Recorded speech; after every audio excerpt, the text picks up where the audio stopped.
ವಿರಾಮದ ಬಳಿಕ ಕಾರ್ಯಕ್ರಮದಲ್ಲಿ ಮತ್ತೊಮ್ಮೆ ಸ್ವಾಗತ. ಇವತ್ತಿನ ಕರೆಂಟ್ ಅಫೈರ್ ವಿಶೇಷ ನೇರ ಪ್ರಸಾರದ ಕಾರ್ಯಕ್ರಮದಲ್ಲಿ ನಾವು ರಾಜ್ಯದ ಒಂದಷ್ಟು ರಾಜಕೀಯ ನಾಯಕರುಗಳು ಕೊಟ್ಟಂತಹ ವಿವಾದಾಸ್ಪದ ಹೇಳಿಕೆಗಳು ಮತ್ತು ರಾಜ್ಯದಲ್ಲಿ ನಡೀತಾ ಇರುವಂತಹ ಸರಣಿ ಅತ್ಯಾಚಾರಗಳ ಬಗ್ಗೆ ಚರ್ಚೆಯನ್ನು ಮಾಡ್ತಾ ಇದ್ವಿ. ಇಬ್ಬರು ಪ್ರಮುಖ ಪಕ್ಷಗಳ ವಕ್ತಾರರು ನಮ್ಮೊಂದಿಗಿದ್ದಾರೆ. ಬಹಳ ಪ್ರಮುಖವಾಗಿ ನಾನು ದೀಪಕ್ ಅವರನ್ನ ಕಾರ್ಯಕ್ರಮಕ್ಕೆ ಮತ್ತೊಮ್ಮೆ ಸ್ವಾಗತಿಸ್ತಾ ಇದ್ದೇನೆ.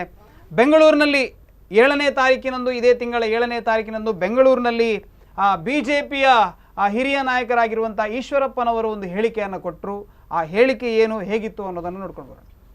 ಈ ನಿಮಿಷಕ್ಕೂ ತನಕನೂ ಕೂಡ ಅವರು ಯಾರು ಆ ಹೆಣ್ಮಗಳು ನಂದಿತಾ ಬಗ್ಗೆ ಕೊಲೆ ಬಗ್ಗೆ ಭಾಗವಹಿಸ್ತಾರೆ, ಒಬ್ಬ ಅರೆಸ್ಟ್ ಮಾಡಿಲ್ಲ ಅಂತಂದ್ರೆ ಏನು ರಕ್ಷಣೆ ಅಂತ ಏನು ಹೇಳ್ಬೇಕಿದೆನಾ? ಯಾರನ್ನ ಜೈಲಿಗೆ ಕಳಿಸಿದ್ರು? ಸರ್ಕಾರ ಬದುಕಿದ್ರೆ ಇವೆಲ್ಲ ಮಾಡಬೇಕಿತ್ತು. ಇಡೀ ರಾಜ್ಯದಲ್ಲಿ ಇಷ್ಟೊಂದು ಆಕ್ರೋಶ ಬರ್ತಾ ಇರೋಂಥ ಸಂದರ್ಭದಲ್ಲಿ ಶಾಂತ TRP ಜಾಸ್ತಿ ಮಾಡ್ಕೊಳಕ್ಕೆ ಹೇಳ್ತಾ ಇದ್ದೀರಿ ಅಂತ ಒಬ್ಬರು ಹೇಳ್ತಾರೆ. ಇನ್ನೊಬ್ಬರು ಯಾಕೆ ಹೇಳಿದ್ರು ನಾನು ಅದನ್ನು ಪರಿಶೀಲನೆ ಮಾಡಿ ಅವ್ರ ಹತ್ರ ಮಾತಾಡ್ತೀನಿ ಅಂತಂತಂದರೆ, ಇವ್ರು ಹೆಣ್ಮಕ್ಳಿಲ್ವೋ ಇವರಿಗೆ?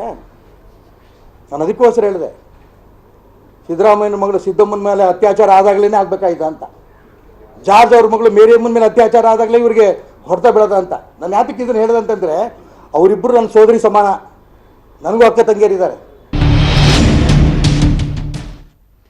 ಸಿದ್ದರಾಮಯ್ಯನ ಮಗಳು ಸಿದ್ದಮ್ಮನ ಮೇಲೆ ಅತ್ಯಾಚಾರ ನಡೆದಾಗ ಸಿದ್ದರಾಮಯ್ಯ ಎಚ್ಚೆತ್ತುಕೊಳ್ತಾರೋ, ಅಥವಾ ಜಾರ್ಜಿನ ಮಗಳು ಮೇರಿಯಮ್ಮನ ಮೇಲೆ ಅತ್ಯಾಚಾರ ನಡೆದಾಗ ಆ ಜಾರ್ಜ್ ಅವರು ಎಚ್ಚೆತ್ತುಕೊಳ್ತಾರೋ ಅನ್ನುವಂತಹ ದಾಟಿಯಲ್ಲಿ ಹೇಳಿಕೆಯನ್ನು ಕೊಟ್ಟಿರುವಂಥದ್ದು ಈಶ್ವರಪ್ಪನವರು. ಇದರ ಬಗ್ಗೆ ನಾನು ಸ್ಪಷ್ಟನೆಯನ್ನು ಕೇಳಬೇಕು ಮಟ್ಟಾರ್ ರತ್ನಾಕರ್ ಹೆಗಡೆ ಅವರಲ್ಲಿ. ಏನು ಇಡೀ ಒಂದು ಅಂದರೆ ಆ ಮಂತ್ರಿ ಅವರ ಮನೆ ಮಗಳ ಬಗ್ಗೆ ಈ ರೀತಿಯಾಗಿ ಇಷ್ಟೊಂದು ಕೀಳು ಮಟ್ಟದ ಹೇಳಿಕೆಗಳನ್ನು ಕೊಡುವಂಥದ್ದು ಒಬ್ಬ ಹಿರಿಯ ನಾಯಕನಿಗೆ ಶೋಭೆಯನ್ನು ತರ್ತದ ಅಂತ ಕೇಳ್ಬೋದು. ಈಶ್ವರಪ್ಪನವರು ಮಾತನಾಡುವ ಬರದಲ್ಲಿ ಆ ಮಾತುಗಳನ್ನು ಆಡಿದ ನಂತರ ಅವರೇ ಹೇಳಿದ್ದಾರೆ, ನಮ್ಮ ಸಹೋದರಿಯರು ಸಿದ್ದರಾಮಯ್ಯವರಿಗೂ ಮಗಳು ವಿವಾದ ಆಗ್ತದೆ ಅಂತ ತಿಳ್ಕೊಂಡ ಮೇಲೆ ಹೇಳಿದ್ರೆ, ಸಿದ್ದಮ್ಮ ಅಂತ ಮಗಳು ಇಲ್ಲ, ಮೇರಿಯಮ್ಮ ಅಂತ ಮಗಳು ಇಲ್ಲ, ಯಾವುದನ್ನು ಕಲ್ಪನೆ ಮಾಡಿಕೊಂಡು ಹೇಳಿದ್ದಾರೆ. ಅವ್ರು ಏನು ಹೇಳಿದ್ದಾರೆ ಅಂದರೆ ಅದರ ನಾವು ನಿಗೂಢ ಅರ್ಥವನ್ನು ಮಾಡ್ಕೊಳ್ಬೇಕು. ಅದರ ಹಿಂದಿರುವಂಥ ಅವರ ಕಳಕಳಿ ಏನೆಂದರೆ, ಈಗ ನಂದಿತಾ ಪ್ರಕರಣವನ್ನು ಕೂಡ ಏನು ನಡೀಲಿ ಎಂಬಂತೆ ನಾವು ಬಿಂಬಿಸ್ತಿದ್ದೇವೆ. ಆರ್ಕಿಡ್ ಶಾಲೆಯಲ್ಲಾದ ಪ್ರಕರಣದಲ್ಲಿ ಏನು ನಡೆದಿಲ್ಲ ಅಂತ ಬಿಂಬಿಸ್ತಾ ಇದ್ದು ಉಂಟು ಸರ್ಕಾರ. ಕೇಂಬ್ರಿಡ್ಜ್ ಶಾಲೆಯಲ್ಲಾದ ಪ್ರಕರಣವನ್ನು ಈ ಥರ ಬಿಂಬಿಸ್ತುಂಟು. ಎಲ್ಲಿ ಪ್ರಕರಣಗಳು ನಡೆದರೂ ಕೂಡ ಅದು ಏನೂ ನಡೆದಿಲ್ಲ ಎಂಬಂತೆ, ನಮಗೆ ಸಂಬಂಧ ಇಲ್ಲ ಎಂಬಂತೆ ಈ ಸರ್ಕಾರ ನಡೀತಿರುವಾಗ, ಇವರ ಮನೆ ಮಂದಿ ಮಕ್ಕಳ ಮೇಲೆ ಇಂಥ ಪ್ರಕರಣ ನಡೆದಾಗ ಏನಾದರೂ ಇವರು ಅದಕ್ಕೆ ರಿಯಾಕ್ಷನ್ ನ್ಯಾಯಸಮ್ಮತ ಹೇಳಿಕೆಯೋ ಅಂತ ಕೇಳುವಂಥದ್ದು ಖಂಡಿತ. ರಾಜಕಾರಣಿಗಳಾದವರು ಭಾಳ ತಮ್ಮ ಮಾತನ್ನು ನಾಲಿಗೆಯನ್ನು ಬಿಗಿದು ಹಿಡಿದು ಮಾತನಾಡುವಂಥ ಪ್ರವೃತ್ತಿಯನ್ನು ಮಾಡಿಕೊಳ್ಬೇಕು. ಮತ್ತು ಅಂಥ ಮಾತುಗಳು ಯಾವತ್ತೂ ಕೂಡ ನಮ್ಮಿಂದ ಬರ್ಬೋದು. ಕೂಡ ಜವಾಬ್ದಾರಿಯುತ ಸ್ಥಾನದಲ್ಲಿರುವವರು ತಪ್ಪಿಯೂ ಕೂಡ ಅಂಥ ಮಾತುಗಳನ್ನು ನಾವು ಆಡಬಾರ್ದು. ಆದರೂ ಕೂಡ ಅವರು ಅಂಥ ನೇರವಾಗಿ ಇಂಥವರೇ ಎಂಬ ಬಗ್ಗೆ ಏನು ಉಲ್ಲೇಖ ಮಾಡಿ ಹೇಳಿಲ್ಲ. ಆದರೂ ಕೂಡ ನೀವು ಸಮರ್ಥನೆ ಖಂಡಿತ ಈಶ್ವರಪ್ಪನವರು ಸಮರ್ಥನೆ ಮಾಡೋದಲ್ಲ. ಇದು ಅವರ ಮನಸ್ಸಿನ ಒಂದು ನಿಗೂಢ ಅರ್ಥ ಏನು, ಅವರು ಯಾವುದನ್ನು ಹೇಳಿಕೆ ಹೋಗಿದ್ದಾರೆ ಎಂಬುದನ್ನು ನಾವು ತಿಳಿಬೇಕಾಗ್ತದೆ. ಒಬ್ಬ ಮನುಷ್ಯ ಆಡಿದ ಮಾತು ಅದರ ಹಿಂದಿರುವಂಥ ಭಾವನೆಗಳನ್ನು ಅರ್ಥ ಮಾಡಿಕೊಳ್ಬೇಕು. ನೀವು ಅವರು ಹೇಳಿದ್ದು ಈ ಥರ ಆದರೆ ನೀವು ಏನು ಎಚ್ಚೆತ್ತುಕೊಳ್ತೀರಿ ಅಂದರೆ, ಸರ್ಕಾರ ಅವ್ರು ಹೇಳಿದಾಗೆ ಸತ್ತು ಹೋಗಿದೆ. ಇಡೀ ರಾಜ್ಯದಲ್ಲಿ ಆಕ್ರೋಶ ವ್ಯಕ್ತ ಆಗ್ತಾ ಇದೆ. ಆಕ್ರೋಶ ನಿಮ್ಮ ಕಾರ್ಯಕರ್ತರು ವ್ಯಕ್ತ ಮಾಡ್ತಾ ಇದ್ದಾರೆ. ನಮ್ಮ ಕಾರ್ಯಕರ್ತರಲ್ಲ, ಖಂಡಿತ ಎಲ್ಲಾ ಕಡೆಗಳಲ್ಲಿ ಮೋರ್ಚಾದಿಂದ ಪ್ರತಿಭಟನೆ, ಯುವ ಮೋರ್ಚಾದಿಂದ ಪ್ರತಿಭಟನೆ, ಈ ರೀತಿಯಾಗಿ ನಮ್ಮ ಪಕ್ಷ ಸಕ್ರಿಯ ಆಗಿರುವುದರಿಂದ ರಾಜ್ಯದಲ್ಲಿ ಈ ತೀವ್ರವಾದ ಪ್ರತಿಭಟನೆಯನ್ನು ಮಾಡ್ತಾ ಇದ್ದೀವಿ. ಅತ್ಯಾಚಾರದಲ್ಲಿ ರಾಜಕೀಯ ಮಾಡುವಂತ ಅಗತ್ಯ ಇತ್ತು ಬಿಜೆಪಿ? ಅತ್ಯಾಚಾರದಲ್ಲಿ ರಾಜಕೀಯ ಅಲ್ಲ, ಲಾ ಅಂಡ್ ಆರ್ಡರ್ ಪ್ರಾಬ್ಲಮ್ ಬಗ್ಗೆ ನಾವು ಇವತ್ತು ಸರ್ಕಾರದ ಗಮನಕ್ಕೆ ಸೆಳೆಯಲಿಕ್ಕೆ ಪ್ರಯತ್ನ ಮಾಡ್ತಾ ಇದ್ದೇವೆ. ಲಾ ಅಂಡ್ ಆರ್ಡರ್ ಪ್ರಾಬ್ಲಮ್ ನೋಡಿ. ನಿಮ್ಮ ಹೆಣವನ್ನು ಇಟ್ಟುಕೊಂಡು ರಾತ್ರಿ ಮೆರವಣಿಗೆ ತೆಗಿತೀರಿ. ಖಂಡಿತವಾಗಿ ಈಗ ಒಂದು ಶೋಷಿತ ವರ್ಗದ ಒಂದು ಹೆಣ್ಣು ಮಗಳನ್ನ ಇವತ್ತು ಅಪಹಾಸ್ಯಕ್ಕೀಡು ಮಾಡಿದ್ದಾರೆ. ಆ ಹೆಣ್ಣು ಮಗು ಶಾಲೆಗೆ ಹೋದವಳು ಯಾರೋ ಕಿಡ್ನಾಪ್ ಮಾಡಿದ್ದಾರೆ, ಕಾರ್ನಲ್ಲಿ ಕರ್ಕೊಂಡು ಹೋಗಿದ್ದಾರೆ ಎಂಬ ತನಕ ಎವಿಡೆನ್ಸ್ ಉಂಟು. ಬೆಟ್ಟದಲ್ಲಿ ಇದುವರೆಗೂ ಹೋಗದಂಥ ಬೆಟ್ಟದಲ್ಲಿ ಆ ಮಗು ಸಿಕ್ಕಿದೆ. ಅವಳನ್ನು ಕರ್ಕೊಂಡು ಅಸ್ವಸ್ಥವಾದ ಮಗುವನ್ನು 2 ಹೆಂಗಸರು ಕರ್ಕೊಂಡು ಬಂದು ಮನೆಗೆ ಮುಟ್ಟಿಸುವ ಕೆಲಸವನ್ನು ಮಾಡಿದ್ದಾರೆ. ಆನಂತರ ನೇರವಾಗಿ ಪೊಲೀಸ್ನವ್ರು ಹೋಗಿ ಆ ಸ್ಕೂಲ್ ಬ್ಯಾಗಿನಿಂದ ಡೆತ್ ನೋಟ್ ಅಂತ ತೆಗಿತಾರೆ. ಏನ್ರಿ ನೀವು 8ನೇ ಕ್ಲಾಸ್ ಮಗಳು ಡೆತ್ ನೋಟ್ ಬರೆದಿರುವಂಥ ಸಾಮರ್ಥ್ಯ ಅವಳಿಗೆ ಉಂಟು, ಅಥವಾ ಅವಳು ಕೆಂಪು ಶಾಯಿಯಲ್ಲಿ ಡೆತ್ ನೋಟ್ ಬರೆದಿರ್ತಾಳೆ ಅಂದರೆ ನೀವು ನಂಬಲಿಕ್ಕೆ ಸಾಧ್ಯನಾ? ಕೆಂಪು ಅಪ್ಪನೇ ಹೇಳೋದಿಲ್ಲ ಅತ್ಯಾಚಾರ ನಡೆದಿದೆ ಅಂತ ಬಿಜೆಪಿ ಅವರು ಯಾಕೆ ಅವಳ ಅಪ್ಪ ಹೇಳ್ತಾರೆ. ಅತ್ಯಾಚಾರ ಪತ್ರಿಕಾಗೋಷ್ಠಿಯಲ್ಲಿ ಕೂಡ ಅವರ ಅತ್ಯಾಚಾರ ನಡೆದಿದೆ ಅಂತ ಹೇಳಿಲ್ಲ. ಅತ್ಯಾಚಾರ ಪ್ರಯತ್ನ ನಡೆದಿದೆ. ಅತ್ಯಾಚಾರ ಪ್ರಯತ್ನ ಮಾಡೋದು ಅತ್ಯಾಚಾರ ಮಾಡೋದು ಒಂದೇ ಕಾನೂನಿನ ಪ್ರಕಾರ. ಅವರ ಅಪ್ಪ ಸ್ಪಷ್ಟವಾಗಿ ಹೇಳಿದ್ದಾರೆ, ಅತ್ಯಾಚಾರ ಪ್ರಯತ್ನ ನಡೆದಿದೆ, ಆನಂತರ ಅದನ್ನು ಹೊರಗಡಲಿಕ್ಕೆ ಬಾರದು ಅಥವಾ ಅದನ್ನು ಮುಚ್ಚಿಡಬೇಕೆಂಬ ಕಾರಣಕ್ಕೆ ಅವಳಿಗೆ ವಿಷಪ್ರಾಶನ ಮಾಡಿ ಹುಡುಗಿಯನ್ನು ಕೊಂದಿದ್ದಾರೆ ಅಂತೇಳಿ ಖಂಡಿತವಾಗಿಯೂ ಸಾಧ್ಯತೆಗಳುಂಟು. ಈ ನಿಟ್ಟಿನಲ್ಲಿ ಸರ್ಕಾರ ಈವರೆಗೂ ಕೂಡ ಶಿವಮೊಗ್ಗ ಜಿಲ್ಲೆಯಲ್ಲಿ ಮಕಾಡೆ ಮಲಗಿದಂತ ಪಕ್ಷವನ್ನ ನಂದಿತಾಳ ವಿಷಯವನ್ನ ಇಟ್ಟುಕೊಂಡು ಮತ್ತೆ ಪ್ರವರ್ಧಮಾನಕ್ಕೆ ತರುವಂತ ಪ್ರಯತ್ನವನ್ನ ಬಿಜೆಪಿ ಮಾಡ್ತಾ ಇದೆ. ಶಿವಮೊಗ್ಗದಲ್ಲಿ ಮಕಾಲೆಯಾಗಿ ನಾವು ಪಕ್ಷ ಮಲಗಿಲ್ಲ, 4,71,000 ಮತಗಳಿಂದ ಯಡಿಯೂರಪ್ಪನವರು ಗೆದ್ದಿದ್ದಾರೆ. ನಮ್ಮ ಪಕ್ಷ ಅಲ್ಲಿ ಬಹಳಷ್ಟು ಎಷ್ಟು ನಾವು ನಿರೀಕ್ಷೆ ಮಾಡೋದು ಅದಕ್ಕಿಂತ ದೊಡ್ಡ ಮಟ್ಟದಲ್ಲಿ ಬೆಳೆದಿದೆ ಇವತ್ತು. ಈ ಒಂದು ಸಣ್ಣ ಪ್ರಕರಣಗಳನ್ನ, ಯಾರೋ ಒಂದು ಮಗುವಿನ ಮೇಲೆ ಅತ್ಯಾಚಾರ ನಡೆದಿದೆ ಎಂಬ ಪ್ರಕರಣಗಳನ್ನ ಹಿಡಿದುಕೊಂಡು ಪಕ್ಷವನ್ನು ಕಟ್ಟುವ ಕೆಲಸ ಇಲ್ಲಿಂದ ಆಗಬೇಕಾಗಿಲ್ಲ. ನಾವು ಇವತ್ತು ಸಮಾಜಕ್ಕೆ ತೋರಿಸ್ಲಿಕ್ಕೆ ಏನು ಪ್ರಯತ್ನ ಮಾಡೋದು, ಏನು ನೀವು ಮಾಧ್ಯಮದವರು ಇವತ್ತು ಈ ಕೆಲಸ ಒಳ್ಳೆ ಕೆಲಸಗಳನ್ನು ಬಿಂಬಿಸ್ತಾ ಇದ್ದೀರಾ, ಮಾಧ್ಯಮ ಸಮಾಜದ ಕನ್ನಡಿ ಇದ್ದ ಹಾಗೆ ಅದೇ ರೀತಿಯಲ್ಲಿ ಒಂದು ಜವಾಬ್ದಾರಿಯುತವಾದ ರಾಷ್ಟ್ರೀಯ ಪಕ್ಷವಾದ ನಾವು ಇವತ್ತು ಇದನ್ನ ನೋಡಿಕೊಂಡು ಸುಮ್ಮನೆ ಇರ್ಲಿಕ್ಕೆ ಆಗ್ತದ? ಯಾಕೆ ಸೌಜನ್ಯ ಪ್ರಕರಣದಲ್ಲಿ ಯಾಕೆ ರಸ್ತೆಗಳಿಲ್ಲ ಬಿಜೆಪಿ? ಎಲ್ಲ ಪ್ರಕರಣಗಳಲ್ಲೂ ನಮ್ಮ ಭಾರತೀಯ ಜನತಾ ಪಕ್ಷ ಹೋರಾಟವನ್ನು ಮಾಡಿದೆ. ಎಸ್ ದೀಪಕ್, ಈಗ ಇವರು ಹೇಳಿದ್ರು ಈಶ್ವರಪ್ಪನವರ ಮಾತಿನಲ್ಲಿ ನಿಗೂಢತೆ ಅಂದ್ರೆ ಅದೇ, ಮತ್ತೇನಿಲ್ಲ. ನಿಗೂಢತೆ ಅಂತ ಹೇಳಿದ್ರೆ ಮುಖ್ಯಮಂತ್ರಿ ಅವರ ಮಗಳ ಮೇಲೆ ಅಥವಾ ಜಾರ್ಜ್ ಅವರ ಮಗಳ ಮೇಲೆ ಅತ್ಯಾಚಾರ ಆಗುವಂಥದ್ದೇ ನಿಗೂಢತೆ, ಮತ್ತೆಂತ ಏನಿಲ್ಲ. ಈಶ್ವರಪ್ಪನವರ ಯೋಗ್ಯತೆ ಏನಂತಕ್ಕಂಥದ್ದು ಕಳೆದ ವಿಧಾನಸಭೆ ಚುನಾವಣೆ ನೋಡಿದ್ವಿ. 3ನೇ ಸ್ಥಾನಕ್ಕೆ ತಳ್ಳಲ್ಪಟ್ಟು ಒಬ್ಬ ಉಪಮುಖ್ಯಮಂತ್ರಿ ಆಗಿದ್ದವರು 3ನೇ ಸ್ಥಾನಕ್ಕೆ ಹೋದ್ರು. ಅವರ ಇಂತಹ ಬಾಯಿ ಚಪಲದ ಹೇಳಿಕೆಗಳೇ ಅವರನ್ನ 3ನೇ ಸ್ಥಾನಕ್ಕೆ ತಳ್ಳಿಬಿಡ್ತು ಶಿವಮೊಗ್ಗದಲ್ಲಿ. ಈಶ್ವರಪ್ಪನವರು ಏನು ಹೇಳಿದ್ರು, ಮುಖ್ಯಮಂತ್ರಿಗಳ ಮಗಳ ಮೇಲೆ ಅತ್ಯಾಚಾರನೋ ಮತ್ತೊಂದು ಅಂತಕ್ಕಂಥ ವಿಚಾರ ಹೇಳಿದ್ರು. ಇವರ ಪಕ್ಷದ ಅಧ್ಯಕ್ಷರೇ ಅದನ್ನ ವಿರೋಧಿಸಿದ್ರು. ಇವರ ಪಕ್ಷದ ಅಧ್ಯಕ್ಷರೇ, ಆದ್ರೆ ಇವರ ವಕ್ತಾರರು ಅದನ್ನು ಸಮರ್ಥಿಸ್ತಾರೆ. ನಾನೀಗ ನಮ್ಮ ಹಿರಿಯರ ಬಗ್ಗೆ ಮಾತಾಡ್ತಾ ಇಲ್ಲ ನಾನು. ನಿನ್ನೆ ಒಬ್ರು ನಿಮ್ಮ ಇವರು ತೇಜಸ್ವಿನಿಯನ್ನು ಹೇಳಿದ್ರು, ತೇಜಸ್ವಿನಿ ಅಂತವ್ರನ್ನ ಸಂಸತ್ತಿ ಅಂತ ಒಂದು ನಾಮಿನಿಯನ್ನ ಸಂಸತ್ತಿಗೆ ಕಳಿಸಿ ನಾವು ತಪ್ಪು ಮಾಡಿದೆ ಅಂತಕ್ಕಂಥ ಭಾವನೆ ನಮ್ಗೆ ಬರ್ತಾ ಇದೆ. ಅಂತ ಒಂದು ನಾಮಿನಿಯನ್ನ ಒಂದು ಸಂಸತ್ತಿಗೆ ದೇವೇಗೌಡರ ವಿರುದ್ಧ ನಿಲ್ಲಿಸಿ ಗೆಲ್ಲಿಸುವಂತ ಪ್ರಯತ್ನ ಮಾಡಿ ನಮ್ಮ ಪಕ್ಷ ತಪ್ಪು ಮಾಡಿದೆ, ದೊಡ್ಡ ತಪ್ಪು ಮಾಡಿದೆ. ಅದೊಂದು ನಮ್ಮ ಬ್ಲಂಡರ್, ಅದು ನಮ್ದು ಕಾಂಗ್ರೆಸ್ ಇಂದು. ಅದೇ ರೀತಿ ಇವರು ಈಶ್ವರಪ್ಪನವರ ಪ್ರಕರಣದ ಬಗ್ಗೆ ಈಶ್ವರಪ್ಪ ಅವರು ಹೇಳಿದ್ದ ಬಗ್ಗೆ ಹೇಳಿದ್ರು, ಬೆಂಬಲಿಸುವುದಿಲ್ಲ ಅಥವಾ ಸಮರ್ಥನೆ ಕೂಡ ಮಾಡುವುದಿಲ್ಲ. ಈಶ್ವರಪ್ಪನವರ ಹೇಳಿಕೆ ನಿಗೂಢತೆ ಏನಿಲ್ಲ. ಈಶ್ವರಪ್ಪನವರ ಹೇಳಿಕೆ ಅಂತ ಹೇಳಿದ್ರೆ ಅಷ್ಟೇ, ಅವರಿಗೆ ಈ ಒಟ್ಟು ಭಾವನೆಗಳನ್ನ ಅರ್ಥ ಮಾಡಿಕೊಳ್ಳಿ ಅಂತ ಹೇಳಿದೆ. ಭಾವನೆ ಅಂತ ಹೇಳಿದ್ರೆ ಮುಖ್ಯಮಂತ್ರಿಗಳ ಮಗಳ ಮೇಲೆ ರೇಪ್ ಆಗುವುದು ಅವರ ಭಾವನೆ. ಈಶ್ವರಪ್ಪನವರ ಭಾವನೆ ಮುಖ್ಯಮಂತ್ರಿ ಮಗಳ ಮೇಲೆ ರೇಪ್ ಆಗಬೇಕು, ಗೃಹ ಸಚಿವರ ಮಗಳ ಮೇಲೆ ರೇಪ್ ಆಗಬೇಕು. ಗೃಹ ಸಚಿವರಿಗೆ ಮಗಳಿದ್ದಾರೆ, ಗೃಹ ಸಚಿವರಿಗೆ 2 ಜನ, ಗೃಹ ಸಚಿವರಿಗೆ 2 ಹೆಣ್ಮಕ್ಳಿದ್ದಾರೆ. ನಾಳೆಗೆ ಗೃಹ ಸಚಿವರ ಮಗಳು ಅವ್ರು ಬಂದು ಮುಂದ್ಗಡೆ ಬಂದು ನಿಂತ್ಕೊಂಡ್ರೆ ಏನ್ ಮಾತಾಡ್ತಾರೆ ಅವರು? ಮಾತಾಡ್ಲಿಕ್ಕೆ ಆಗ್ತದೆ ಈಶ್ವರಪ್ಪನವರಿಗೆ? ಅವರು ಕೇಸ್ ಫೈಲ್ ಮಾಡ್ಬೋದು ಇದ್ರ ಬಗ್ಗೆ, ಗೃಹ ಸಚಿವರ ಮಗಳು ಇದ್ರ ಬಗ್ಗೆ ಕೇಸ್ ಫೈಲ್ ಮಾಡ್ಬೋದು. ನಮ್ಮ ಮುಖ್ಯಮಂತ್ರಿಗಳು ಹೇಳಿದ್ರು ಅದು ಅಂತ ಅವರ ಯೋಗ್ಯತೆಯನ್ನು ತೋರಿಸ್ತದೆ, ಅವರ ಸಂಸ್ಕೃತಿಯನ್ನು ತೋರಿಸ್ತದೆ. ಅವರು ನಮ್ಮ ಯಾವತ್ತೂ ಹೇಳ್ತಾ ಇರೋದು ಅವ್ರ ಬಗ್ಗೆ, ಈಶ್ವರಪ್ಪನವ್ರ ಬಗ್ಗೆ ಅವರ ತಲೆಯಲ್ಲಿ ಮೆದ್ಲೇ ಇಲ್ಲ, ನಾವು ಅವರ ಸ್ಟೇಟ್ಮೆಂಟ್ ಗಳಿಗೆ ಮಾತನಾಡೋದಿಲ್ಲ ಅಂತಕ್ಕಂಥ. ನಾವು ಕೂಡ ಅವರ ಸ್ಟೇಟ್ಮೆಂಟ್ ಗಳಿಗೆ ಮಾತಾಡೋದೇ ಕಾಂಗ್ರೆಸ್ಸಿನ ಮಂಗಳೂರಿನ ಒಬ್ರು ಹೇಳಿಕೆಯನ್ನ ಕೊಟ್ಟಿದ್ದಾರೆ ಈಶ್ವರಪ್ಪನವರಿಗೆ ವಿರುದ್ಧವಾಗಿ. ಅವರ ಯೋಗ್ಯತೆ ಏನು ಅನ್ನೋದನ್ನ ನೋಡೋಣ. ಐವನ್ ಡಿಸೋಜ್ ಅವರ ಒಂದು ಹೇಳಿಕೆ ತಮ್ಮ ಮುಂದೆ ಬರ್ತಾ ಇದೆ. ನಾಲಿಗೆಯನ್ನು ಹಿಡಿತದಲ್ಲಿ ಇಟ್ಟುಕೊಂಡು ಮಾತಾಡುವುದನ್ನು ಈಶ್ವರಪ್ಪರು ಕರಿಬೇಕು. ಈಶ್ವರಪ್ಪನವರು ನಾನು ಪ್ರತಿನಿಧಿಸುವಂತಹ ವಿಧಾನ ಪರಿಷತ್ತಿನ ಒಬ್ಬ ವಿರೋಧ ಪಕ್ಷದ ನಾಯಕನಂತ ಹೇಳಿಕೆ ನನಗೆ ಇವತ್ತು ನಾಚಿಕೆ ಆಗ್ತಾ ಇದೆ. ಇವರು ಇವತ್ತು ರಾಜ್ಯದ ಮುಖ್ಯಮಂತ್ರಿ ಅವರ ಮಗಳು ರೇಪ್ ಮಾಡಿದ್ರೆ ಏನ್ ಮಾಡಬೇಕು ಅಂತೇಳಿ ಕೇಳ್ತಾರೆ, ಅಥವಾ ಜಾರ್ಜ್ ಅವರು ಗೃಹ ಮಂತ್ರಿ ಅವರ ಮಗಳನ್ನು ರೇಪ್ ಮಾಡಿದ್ರೆ ಏನ್ ಮಾಡಬೇಕು ಅಂತ ಕೇಳ್ತಾರೆ. ನಾನಿಲ್ಲಿ ಅದು ಕೇಳ, ನಾನು ಈಶ್ವರಪ್ಪನ ಹೆಂಡತಿಗೆ ರೇಪ್ ಮಾಡಿದ್ರೆ ಏನಾಗ್ತದೆ ಅಂತ ನಾನು ಕೇಳಿದ್ರೆ ಈಶ್ವರಪ್ಪ ಏನ್ ಮಾಡ್ತಾನೆ? ಎಸ್ ಮಟಾರ್ ಅವರ ಈ ಹೇಳಿಕೆಗೆ ಏನ್ ಹೇಳ್ತೀರಿ? ನೋಡಿ, ಈಶ್ವರಪ್ಪನವರು ಮಾತನಾಡುವಾಗ ಒಂದು ವೇಳೆ ಈ ತರ ಆಗಿದ್ರೆ ಅಂತ ಹೇಳಿ ಮಾತನಾಡಿದ್ದಾರೆ. ನಾವು ಅದನ್ನು ಸಮರ್ಥನೆ ಮಾಡೋದಿಲ್ಲ. ಅದನ್ನ ಪ್ರಹ್ಲಾದ್ ಜೋಶಿ ಅವರು ಕೂಡ ಖಂಡಿಸಿದ್ದಾರೆ. ಈ ಐವನ್ ಡಿಸೋಜ ಈಶ್ವರಪ್ಪನವರ ರಾಜಕೀಯ ಹಿರಿತನದಲ್ಲಿ ನೋಡಿದರೆ ಏನೂ ಅಲ್ಲ. ನಾಮಿನೇಟೆಡ್ ಆಗಿ ಸ್ವಲ್ಪ ತಿಂಗಳ ಹಿಂದೆ ಬಂದಿದ್ದಾರೆ.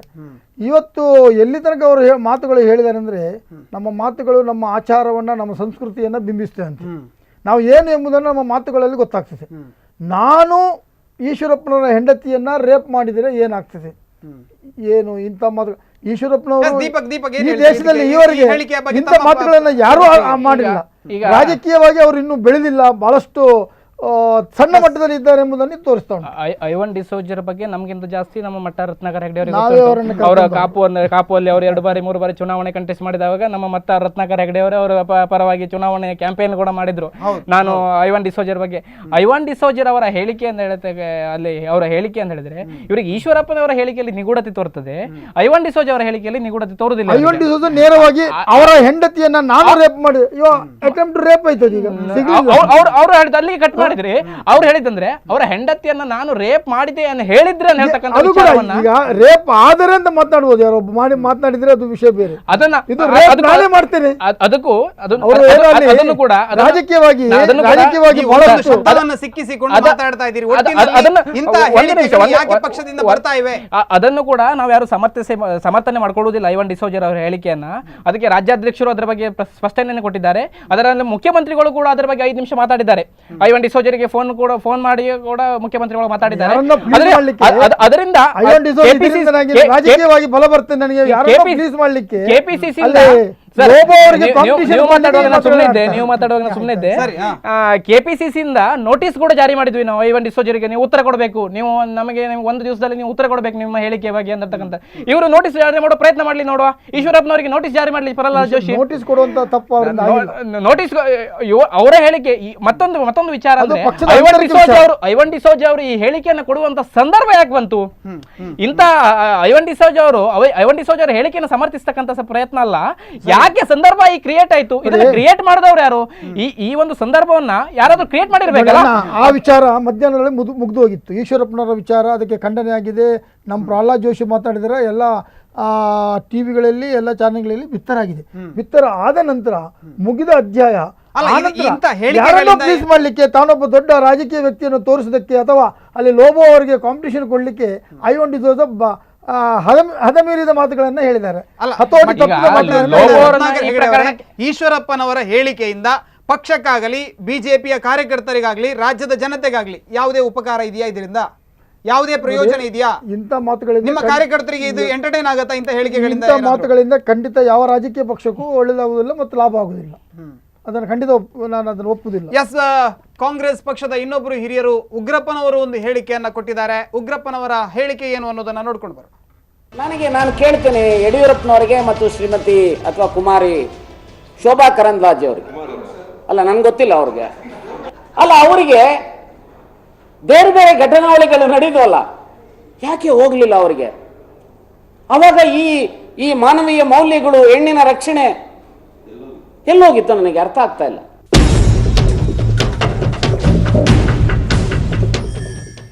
ಎಸ್ ದೀಪಕ್, ಇದು ನಿಮ್ಮ ಪಕ್ಷದ ಹಿರಿಯರಾದಂಥ ಉಗ್ರಪ್ಪನವರು ಕೊಟ್ಟಂತ ಹೇಳಿಕೆ.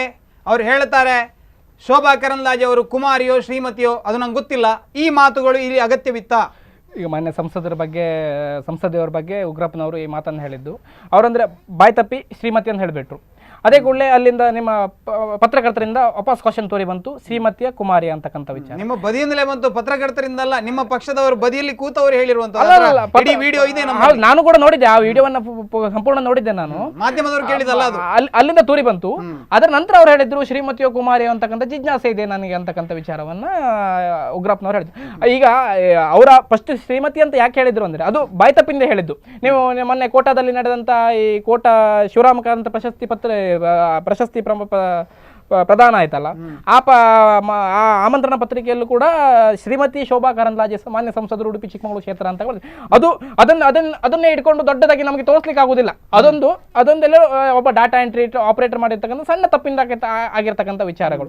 ಹಾಗೆ ಬಾಯ್ ತಪ್ಪಿ ಈಶ್ವರಪ್ಪನವರು ಅದನ್ನು ಹೇಳಿದ್ರು, ಬಾಯ್ ತಪ್ಪಿ ಈಶ್ವರಪ್ಪನವರು ಶ್ರೀಮತಿಯು, ಅದೇ ಕೂಡಲೇ ಪ್ರಶ್ನೆ ತೋರಿ ಬಂದ ಮೇಲೆ ಅವರು ಹೇಳಿದ್ರು ಶ್ರೀಮತಿಯೋ ಕುಮಾರಿ ಅಂತಕ್ಕಂಥ ಬಗ್ಗೆ ನಂಗೆ ಇದು ಉದ್ದೇಶಪೂರ್ವಕವಾಗಿ ಹೇಳಿರುವಂತದ್ದು ಅಥವಾ ಬಾಯ್ ತಪ್ಪಿ ಬಂತು? ಇದು ಸಂಸದೀಯವಾದ ಅನ್ಪಾರ್ಲಿಮೆಂಟರಿ ವರ್ಡ್ಸನ್ನು ಒಬ್ಬರು ಉಗ್ರಪ್ಪನವರು ಈ ರಾಜ್ಯದಲ್ಲಿ ಹಲವಾರು ವರ್ಷಗಳಿಂದ ರಾಜಕೀಯದಲ್ಲಿ ಇರುವಂಥ ವ್ಯಕ್ತಿ. ಅವರ ಮಾತುಗಳಿಂದ, ಅವರ ಬಾಯಿಯಿಂದ ಇಂಥ ಮಾತುಗಳು ಬರೋದಂದರೆ ನಿಜವಾಗಿಯೂ ಇದನ್ನು ನಾವು ಖಂಡನೆ ಮಾಡಲೇಬೇಕಾಗ್ತದೆ. ಮತ್ತು ಉದ್ದೇಶಪೂರ್ವಕವಾಗಿ ಒಂದು ಜವಾಬ್ದಾರಿಯುತ ಸ್ಥಾನದಲ್ಲಿ ಮಹಿಳೆಯನ್ನು ತಿರಸ್ಕರಿಸಿ ಅಥವಾ ಅವರ ಮೇಲೆ ಅವರನ್ನು ಹೀನಾಯವಾಗಿ ಕಾಣುವ ದೃಷ್ಟಿಯಿಂದ ಈ ಮಾತುಗಳನ್ನು ಆಡಿದ್ದಾರೆ. ಉಗ್ರಪ್ಪನವರಿಗೆ ಗೊತ್ತುಂಟು, ಈ ರಾಜ್ಯದ ಜನತೆಗೆ ಗೊತ್ತುಂಟು ಶೋಭಾ ಕರಂದ್ಲಾಜೆ ಏನು ಅಂತೇಳಿ. ಇವತ್ತು ರಾಜಕೀಯದಲ್ಲಿ ಕೂಡ ಅತ್ಯಂತ ಪಳಗಿದವರು, ತನ್ನ ಕೊಟ್ಟ ಜವಾಬ್ದಾರಿಯನ್ನು ಭಾಳ ಸಮರ್ಪಕವಾಗಿ ನಿರ್ವಹಿಸಿದವರು. ಉಡುಪಿ ಚಿಕ್ಕಮಗಳೂರು ಲೋಕಸಭಾ ಕ್ಷೇತ್ರದ ಸಂಸದೆಯಾಗಿ ಕೂಡ ಇವತ್ತು ಮಿಂಚುತ್ತಾ ಇರುವವರು ಶೋಭಾ ಕರಂದ್ಲಾಜೆ ಅವರು. ಅವರ ಬಗ್ಗೆನೇ ಈ ಥರ ಮಾತನಾಡುವ ಉಗ್ರಪ್ಪನವರು ಇನ್ನು ಉಳಿದವರ ಬಗ್ಗೆ ಏನು ಮಾತನಾಡಿದರು? ಇದನ್ನು ನಾನು ಹೇಳ್ತೇನೆ, ಇಡೀ ಸಮಾಜ ಇವತ್ತು ಖಂಡಿಸಬೇಕು. ಮಹಿಳೆಯರು ಒಟ್ಟಾಗಿ ಇಂಥ ಇನ್ನೊಂದು ಹೋರಾಟವನ್ನು ಹೋರಾಟವನ್ನು ಖಂಡಿತ ಮಾಡಬೇಕು. ಉಗ್ರಪ್ಪನವರು ಇಂಥ ಐವನ್ ಡಿಸೋಜ ಅವರು ರಾಜಕೀಯದಲ್ಲಿ ಇರಬಾರ್ದು. ನಾವು ಇದನ್ನೆಲ್ಲ ಇಟ್ಕೊಂಡು ಹೋರಾಟ ಮಾಡುದಿದ್ರೆ ನಿನ್ನೆ ತೀರ್ಥಹಳ್ಳಿಯಲ್ಲಿ ಕೆಜೆಪಿ ಅಧ್ಯಕ್ಷರು ಒಂದು ಸ್ಟೇಟ್ಮೆಂಟ್ ಕೊಟ್ಟರು. ನಾವು ಅದಕ್ಕೆಲ್ಲ ಹೋರಾಟಕ್ಕೆ ಜನವೇ ಇಲ್ಲ. ಹೋರಾಟ ಅಲ್ಲ, ಅದನ್ನು ಒಂದು ಸಂಸದರ ವಿರುದ್ಧ ಅಂತ ಒಂದು ಸಣ್ಣ ಪ್ರಯತ್ನ ಮಾಡಬಾರ್ದು, ಅಂತ ನೀಚ ರಾಜಕಾರಣ ಮಾಡಬಾರ್ದು ಅನ್ನೋ ಸಲುವಾಗಿ ನಾವು ಅದನ್ನು ಸುಮ್ಮನೆ ಇದ್ವಿ. ನಮಗೆ ಅದರ ವಿರುದ್ಧ ಜನ ಇಲ್ಲ, ಪ್ರತಿಭಟನೆ ನಮಗೆ ಬೈಂದೂರಲ್ಲಿ ಜನ ಇಲ್ಲ, ಕುಂದಾಪುರದಲ್ಲಿ ಜನ ಇಲ್ಲ ಅಂತಕ್ಕಂಥ ವಿಚಾರ ಅಲ್ಲ. ಅದು ಆ ವಿಷಯದಲ್ಲಿ ನಮಗೆ ಅವರ ಹೇಳಿಕೆ ಸತ್ಯವೋ ಸುಳ್ಳು ಅಂತಕ್ಕಂಥ ವಿಚಾರ ನಮ್ಗೆ ಗೊತ್ತಿಲ್ಲ. ಅವರೊಂದು ಸಂಸದರಾಗಿದ್ದಾರೆ, ಅವರೇನೋ ಅವರಿಗೆ ಮದುವೆ ಆಗಿದೆ, ಅದರ ಸಿಡಿ ಇದೆ ನನಗೆ ಅಂತಕ್ಕಂಥ ವಿಚಾರ ಏನೋ ಹೇಳಿದ್ರು. ಅದನ್ನ ತುಂಬಾ ಪೊಲಿಟಿಕಲ್ ಬಾಲಿಶ ಹೇಳಿಕೆ ಅಂತಕ್ಕಂಥ ವಿಚಾರದಲ್ಲಿ ನಾವು ಅದನ್ನ ಬದಿಗೆ ನಾವು ಅದನ್ನೆಲ್ಲ ಒಂದು ಸಣ್ಣ ವಿಷಯವನ್ನ ಇದೇ ರೀತಿ ಅದನ್ನ ಇಟ್ಕೊಂಡು ಸಿಡಿ ಮಾಡ್ಕೊಂಡು ಮತ್ತೊಂದು ಆ ಸಿಡಿ ಕೊಡಿ ನೀವು ಡಿಸೆಂಬರ್ 10 ತನಕ ವೇಟ್ ಮಾಡಿ ಅಂತ ನೀಚ ರಾಜಕೀಯ ನಾವು ಯಾರು ವಿರುದ್ಧ ಮಾಡುವುದಿಲ್ಲ. ಆ ಸಂಸದರ ವಿರುದ್ಧ ಅವರೊಂದು ಜವಾಬ್ದಾರಿಯುತ ಸ್ಥಾನದಲ್ಲಿದ್ದಾರೆ. ಅವರ ವೈಯಕ್ತಿಕ ವಿಚಾರವನ್ನು ನಾವು ಇಲ್ಲಿ ಪ್ರಸ್ತಾಪ ಮಾಡ್ಲಿಕ್ಕೆ ಹೋಗುದಿಲ್ಲ. ಅದು ರಾಜಕೀಯದಲ್ಲಿ ಶೋಭೆಯೂ ಕೂಡ ಅಲ್ಲ, ಯಾರಿಗೂ ಕೂಡ ಶೋಭೆ ಅಲ್ಲ. ಓಕೆ ವೀಕ್ಷಕರ, ಒಂದು ಸಣ್ಣ ವಿರಾಮವನ್ನು ತೆಗೆದುಕೊಳ್ತಾ ಇದ್ದೇನೆ. ವಿರಾಮದ ನಂತರ ಕರೆಂಟ್ ಅಫೈರ್ ವಿಶೇಷ ನೇರ ಪ್ರಸಾರದ ಕಾರ್ಯಕ್ರಮ ಮತ್ತೆ ಮುಂದುವರುತ್ತದೆ. ನಂದಿತಾಳ ಬಗ್ಗೆ ಒಂದಷ್ಟು ಚರ್ಚೆಯನ್ನು ಮಾಡಬೇಕು. ಈ ಪ್ರಕರಣವನ್ನು ಮುಚ್ಚಿ ಹಾಕುವುದಕ್ಕೆ ರಾಜ್ಯ ಸರ್ಕಾರ ಸಂಚಲನ ಮಾಡ್ತಾ ಇದೆಯಾ ಅಥವಾ ಈ ಪ್ರಕರಣದ ಹಿಂದೆ ಇರುವಂತಹ ಶಕ್ತಿಗಳು ಯಾರು, ಎಲ್ಲ ವಿಚಾರವಾಗಿ ಚರ್ಚೆಯನ್ನು ಮಾಡೋಣ. ಒಂದು ಸಣ್ಣ ವಿರಾಮದ ಬಳಿಕ ಕರೆಂಟ್ ಅಫೈರ್ ವಿಶೇಷ ನೇರ ಪ್ರಸಾರದ ಕಾರ್ಯಕ್ರಮ ಮತ್ತೆ ಮುಂದುವರಿಯುತ್ತದೆ.